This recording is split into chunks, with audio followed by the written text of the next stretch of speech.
Meanwhile, the U.S. Secretary of State Antony Blinken expressed confidence on Thursday that the Gaza ceasefire agreed upon by Israel and Hamas will take effect on Sunday as scheduled. This despite a last-minute issue that needs to be resolved by negotiators. Blinken, in his last news conference as the U.S. top diplomat, said he had been speaking to U.S. negotiator Brett McGurk and Qatari officials on Thursday morning to resolve the issue. Yes, I am confident, and I fully expect that implementation will begin, as we said, on Sunday. Look, it's not exactly surprising that in a process and a negotiation that has been this challenging and this fraught, you may get a loose end. We're tying up that loose end as we speak. I've been on the phone in one way or another all morning with Brett McGurk, with our Qatari friends, and I'm very confident that this is moving forward, and we'll see the start of implementation of the agreement on Sunday. Well, the ceasefire accord emerged on Wednesday after mediation by Qatar, Egypt and the U.S. to stop the conflict that began with the deadly Hamas attacks on Israel. The deal outlines a 6-week initial ceasefire with the gradual withdrawal of Israeli forces. Dozens of hostages taken by Hamas would be freed in exchange for hundreds of Palestinian prisoners detained in Israel. Meanwhile, the World Health Organization also called on the international community to step up and fund a scaled-up aid response in Gaza after Israel and Hamas reaches a ceasefire deal. This is the time for member states, donors, and the global community to step up, to provide this flexible funding and to enable these swift and effective responses and for the urgent and longer term needs. And the UN cannot deliver the response alone on all fronts. The private sector is critical, and private supply chains should be restored and basic commodities allowed to flood Gaza. And for more, we have my colleague Shubhendu Ghosh joining us. Well, Shubhendu, this morning the deal to release the hostages has been reached, and Netanyahu has also ordered the Political Security Cabinet to convene later in the day.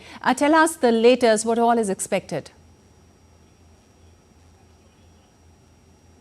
Today that the deal could be derailed because Prime Minister Netanyahu of Israel had said that Hamas in fact had reneged on some of the points of agreement. But this morning, the update that is coming in from Prime Minister's office in Israel is that he has convened the meeting of the cabinet, and now they will proceed with the voting, the ratifying of the deal that has been agreed with Hamas for a ceasefire of the Gaza conflict. Hugely significant.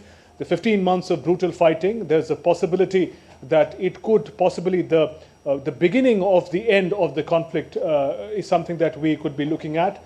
Sunday, 19th of January is the date on which the deal, if ratified by the Israeli cabinet, comes into being.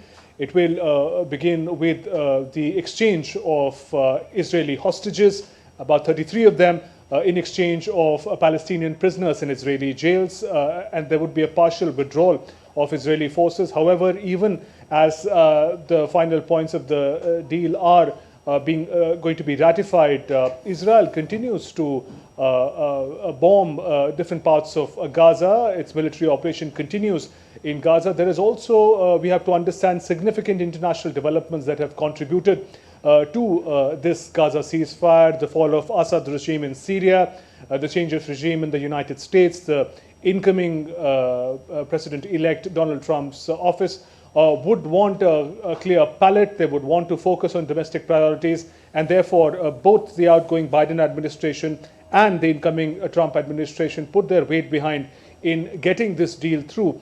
The final ink would be by the ratification of the Israeli cabinet. Absolutely, a lot of international pressure also there. Also, Shubhendu, for the sake of our viewers, can you elaborate as to how the deal is going to pan out, as there are hardliners within Netanyahu's government also?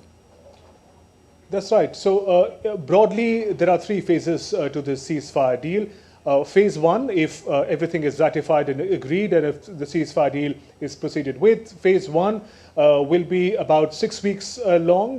33 Israeli hostages in Gaza would be freed by Hamas, mostly women, children and elderly. In return, hundreds of Palestinian prisoners would be released by Israel. There would be a partial withdrawal of Israeli forces from Gaza. This would be the first phase. It will span over 6 weeks. Thereafter, we reach the second phase. Remember, there are nearly 100 Israeli hostages still captured by Hamas, and in the second phase, all remaining hostages are going to be freed. Again, many Palestinian prisoners would also be freed. More importantly, there would be a complete military withdrawal of Israel from the Gaza Strip.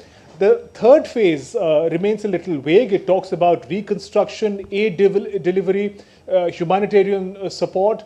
However, none of the three phases importantly talk about who is going to govern Gaza and how. Remember, Hamas has received a deadly setback in this conflict. Israel has spoken about completely eliminating Hamas. So there is no detail as to what will happen to the governance of Gaza in the process of the ceasefire dealing. And as you mentioned, that Prime Minister Netanyahu of Israel also continues to be under tremendous pressure. It is a choice between, in many ways, peace and power. If he chooses ceasefire, there are at least two prominent members of his cabinet, of his government, who threatened to quit. They say that this is a bad deal for Israel and it hasn't met the goals that it has set in the beginning of the conflict. So in that sense, a tightrope walk for Netanyahu as well. Right. Shubhendu, also, as you said, the governance of Gaza is a big question there. And if you could throw some light on the complexity and the logistics of the deal once implemented, as of course, this is a very fragile one. Even Hamas getting the hostages safely to the handover point will present significant security challenges out there. Lipakshi, we have to understand in these 15 months of conflict, Gaza, the people, the ordinary civilians have faced the worst brunt of the conflict. There has been unimagined bloodshed and violence. Millions of people have been displaced. The reconstruction work, supply of humanitarian aid, it has to be a continuous and organized process. Governance is going to be hugely significant. Hamas, remember, also were the power that governed Gaza before this conflict had begun. But after the setback that they've received in this conflict, it remains to be seen if Israel and its allies would allow Hamas to once again return to power in Gaza. Benjamin Netanyahu from the beginning has maintained that one of the goals of the Israeli operation is the complete elimination of Hamas. Donald Trump has also reiterated that Gaza must never be used for any terrorist activity against Israel or any other country. In that sense, it does leave a void. What is the manner in which millions of people, Palestinians, are going to be governed?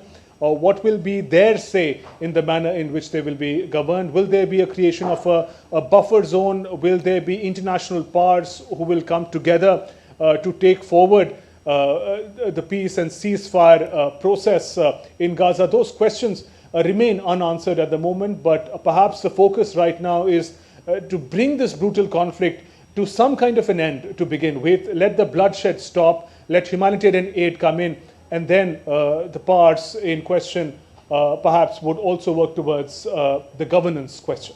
Absolutely. Big questions still remain. Thank you so much, Shubhendu, for all those details. And